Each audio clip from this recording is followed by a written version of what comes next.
प्यारे बच्चों, good morning. 8वीं क्लास की हिंदी मीडियम साइंस के थर्ड लेसन जिसका नाम है संश्लेषित रेशे एवं प्लास्टिक में आपका स्वागत है। जैसा कि मैंने आपको पहले बताया था पीडीएफ में कि संश्लेषित रेशे मानव निर्मित रेशे होते हैं। 6th क्लास में हमने पादप रेशों के बारे में पढ़ा। 7वीं क्लास में हमने जांघा रेशों के बारे में पढ़ा, ऊन और रेशम। और 8वीं क्लास में पढ़ेंगे संश्लेषित रेशे, मैन मेड फाइबर्स, यानी कि वे फाइबर जो मनुष्य ने केमिकल्स की सहायता से बिना किसी पौधे और जंतुओं का सहारा लिए, पादप और जंतुओं के कच्चे माल का सहारा लिए बगैर केमिकल से इसको बनाया है, वो कहलाएंगे संश्लेषित।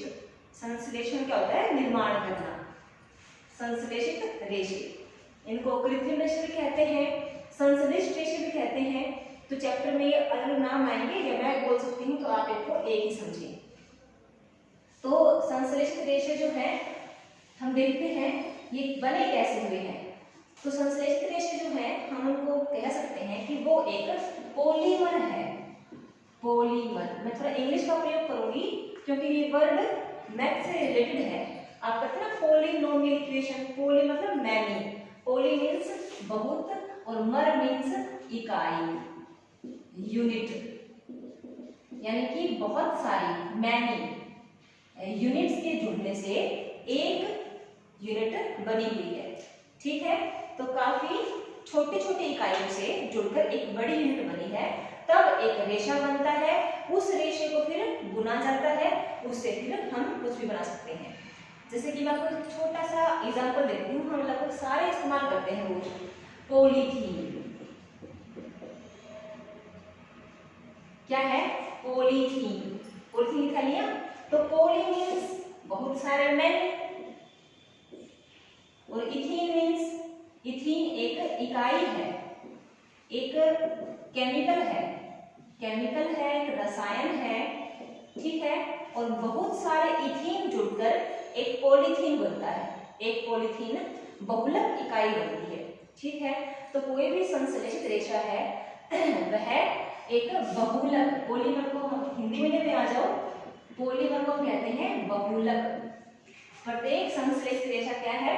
बहुलक है, और यह कई एकलक इकाइयों से जुड़कर बना होता है। ठीक है, तो बहुलक इकाई है और एकलक इकाई से जुड़कर बना होता है। जैसे कि एक माला है, वो बहुत सारे मनकों से मिलकर बनी होती है। ठीक है ना, तो ये मनके क्या है? मनके क्या है? ये एकलक इकाई है, और ये जो पूरी माला है ये क्या है? बहुलक इकाई है। समझ गए? तो इसी प्रकार रेशा बनता है। रेशा एक बहुलक होता है जो किसी न किसी एकलक इकाई से बना होता है। ठीक है, आगे देखते हैं।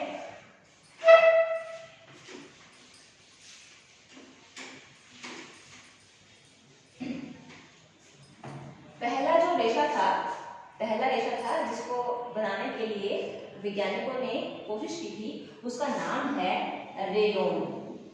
इसका नाम है रेयोन। ठीक है, रेयोन का आविष्कार हुआ था रेशम, सिल्क की डिमांड को पूरा करने के लिए। सिल्क क्या था? बहुत पॉपुलर फाइबर था। अब उस सिल्क की डिमांड इतनी ज्यादा थी कि नेचुरल सिल्क से उसकी डिमांड को पूरा किया नहीं जा सकता था। इसीलिए साइंटिस्ट ने क्या कोशिश की कि उसके जैसा दिखने वाला कोई ना कोई रेशा बनाया जाए। तो इसके उन्होंने क्या किया? वुड पल्प, यानी कि लकड़ी की लुगदी। लकड़ी की जो लकड़ी का अंदर का जो सॉफ्ट पार्ट होता है ना, उसका बहुत सॉफ्ट पार्ट होता है, एक किस्म से हम उसको हल्का सेमी सॉलिड मान सकते हैं, सेमी सॉलिड, अर्ध ठोस। लकड़ी की लुगदी का प्रयोग किया, उसका केमिकल ट्रीटमेंट किया सोडियम हाइड्रोक्साइड के साथ, सल्फ्यूरिक अम्ल के साथ, और फिर क्या बनाया उन्होंने उससे रेयोन रेशा प्राप्त किया। क्या प्राप्त किया? रेयोन रेशा। लगभग 19वीं शताब्दी के अंत तक, एंड ऑफ 19th सेंचुरी, 19वीं शताब्दी के अंत तक उन्होंने यह रेशा बना लिया। ठीक है। तो रेयॉन जो रेशा है इसके जो गुण हैं वो एकदम रेशम जैसे हैं, सिल्क जैसे हैं, इसलिए रेयॉन को आर्टिफिशियल सिल्क भी कहा जाता है। आर्टिफिशियल सिल्क, कृत्रिम रेशम कहा जाता है, ठीक है। ये कृत्रिम रेशम कहते हैं इसको, इसके गुणों के कारण, जैसे कि यह काफी प्रबल, मजबूत होता है, यह लचीला होता है, इसमें खासी चमक होती है इसके अंदर, ठीक है ना। तो ये कुछ ऐसे कैरेक्टर हैं जो सिल्क से मिलकर जुलते हैं इसके, ठीक है। इस कार्य काफी प्रचलित हुआ। उसके पश्चात अगला जो रेशा है वो है नायलॉन। देखो क्या था, ये लकड़ी की लुगदी से बनाया था ना, तो ये कंप्लीटली मैन मेड नहीं था, यह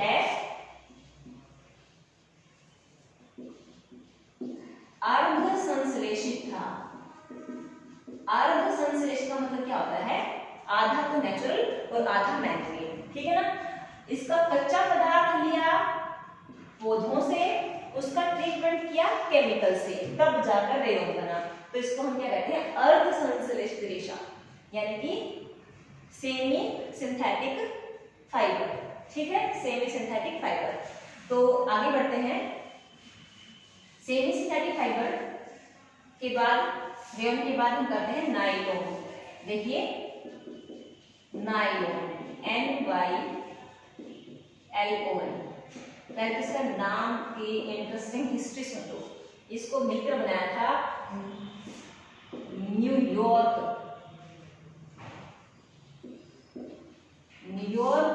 एंड लंदन के वैज्ञानिकों ने मिलकर बनाया था नायलॉन को, ठीक है।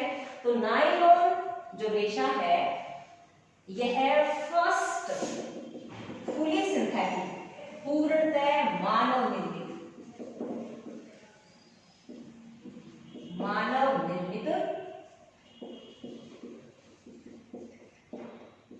रेशा है, पूर्णतः मानव निर्मित रेशा ही है।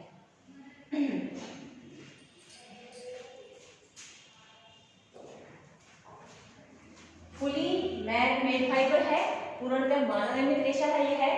तो इसको बनाया था वैज्ञानिकों ने कोयला, जल और मिट्टी का प्रयोग करके, मिट्टी या वायु का प्रयोग करके, कोयला, जल और वायु का प्रयोग करके नायलॉन को उन्होंने बनाया था। तो नायलॉन इतना प्रसिद्ध हुआ बेटा कि जब सेकेंड वर्ल्ड वार हुआ था उसमें सैनिकों के तंबू बनाने के लिए इसकी अधिकांश खपत युद्ध के समय होने लगी। तो जो लोगों को चाहिए होते थे, जैसे कि इसके ना मोजे, जुराबें बहुत प्रसिद्ध थी इसकी बनी हुई।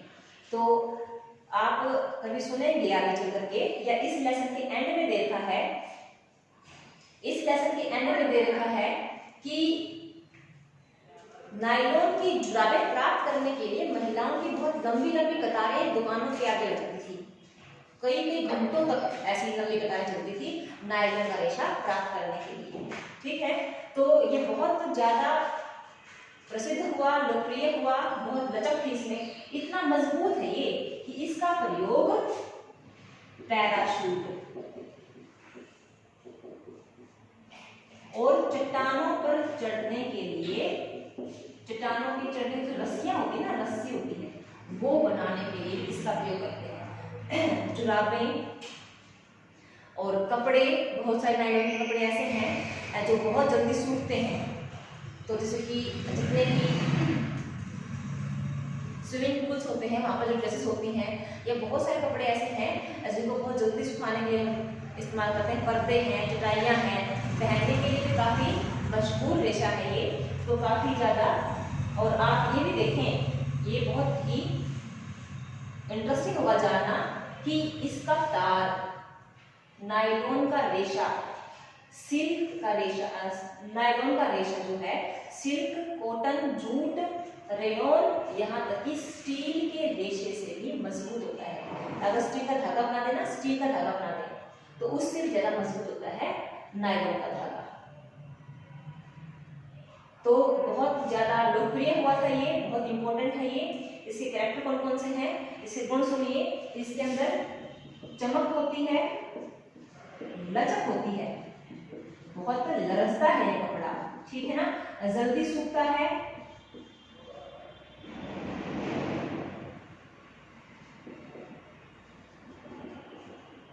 और इसमें सलवटें नहीं पड़ती,